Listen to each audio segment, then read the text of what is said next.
Initiative না। এটা মন চাইলো, আজকে মঞ্চ থেকে আপ বাংলাদেশ একটা জুলাইয়ের সনদ ঘোষণা করলো, কালকে এনসিপি একটা ঘোষণা করবে, তারপর আমরা সবাইকে বলবো আসো বাবা সবাই একটা করে জুলাইয়ের সনদ দেই।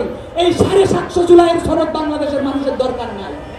জুলাইয়ের সনদ কোনো লারে লাপ্পা না, এইটার আইনি বৈধতা থাকতে হবে। এই সরকারকে সেই আইনি দলিল হিসাবে জুলাইয়ের সনদ প্রবর্তন করতে হবে। আমরা আজকে দেখতেছি জুলাইয়ের সনদ বলতে যেই ধরনের একটা খসড়া দেওয়া হয়েছে, এই খসড়ার আসলে কোনো আগামাথা নাই। এই খসড়া যদি জুলাইয়ের সনদ হয় তাহলে সেই সনদের জন্য বাংলাদেশের 1400 মানুষ জীবন দেয় নাই।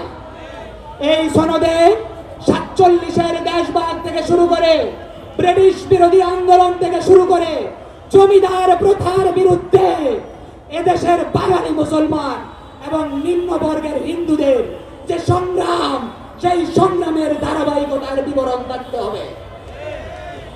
জুলাইয়ের সনদে 24-এর গণ অভ্যুত্থানে যারা ফ্রন্ট লাইনার ছিল, এই 24-এর গণ অভ্যুত্থান শুরু হয়েছে সেই যাত্রাবাড়িতে আমার রিক্সা চালক, ভ্যান চালক, ট্রাক ড্রাইভার, ছিন্নমূল মানুষ আর পথ শিশুদের সংগ্রামের মধ্য দিয়ে।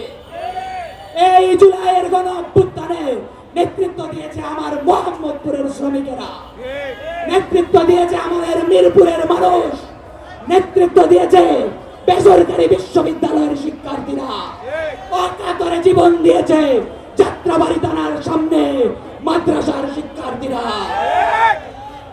এই দেশের সকল গণমানুষকে বাদ দিয়ে শুধুমাত্র নিছক কোন একটা গোষ্ঠীকে মহান কিংবা বড় কইরা দেখায়া তার এই জুলাইয়ের একমাত্র স্টেক হোল্ডার বানানোর যে চেষ্টা, আমরা সেই চেষ্টাকে ছুঁড়ে ফেলে দিচ্ছি। সর্বশেষ আমি একটি কথা বলে আমার বক্তব্য শেষ করব।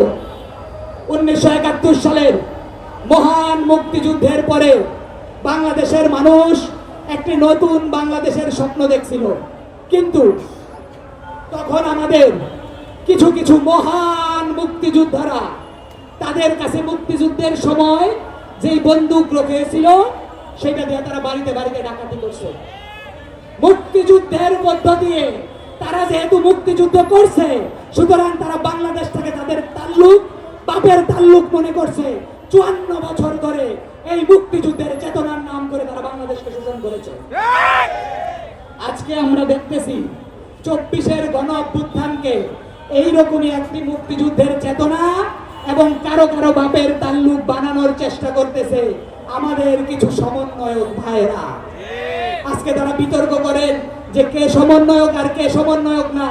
আরে ভাই, সেই দিন বাংলাদেশের মানুষ স্লোগান তুলেছিল তুমি কে আমি কে, সমন্বয়ক সমন্বয়ক। বাংলাদেশের 20 কোটি মানুষ সমন্বয়ক এই জুলাইয়ের গণ অভ্যুত্থানে। তারপরে দেখা গেল এই 20 কোটি মানুষ গণ অভ্যুত্থান করে বাড়িতে ফিরে গেছে, আর তালিকাভুক্ত সমন্বয়করা তাদের কাছে 2.5 কোটি টাকার চেক পাওয়া যায় চাঁদাবাজির, একেবারে চুনোপুটি সমন্বয়ক। আল্লাহ জানেন আমাদের তথ্য উপদেষ্টা যে নতুন দলের রথী মহারথীর একটি দুর্নীতিবাদ নতুন সার্কেলের কথা বলছেন, তাদের বাড়িতে কয় হাজার কোটি টাকার চেক আছে আল্লাহ ভালো জানেন। আমরা বলবো মুক্তিযুদ্ধের পরে আমরা যেই রকম কাউকে মুক্তিযুদ্ধের নামে, মুক্তিযোদ্ধা হওয়ার নামে, মুক্তিযুদ্ধের চেতনার নামে বাংলাদেশের মালিকানা দেই নাই, বাংলাদেশটাকে কারে পাপের সম্পত্তি বলি নাই, 24-এর পরেও এই বাংলাদেশটা তথাকথিত গুটিপয় ওই কতিপয় সমন্বয়কের বাপের তাল্লুক না।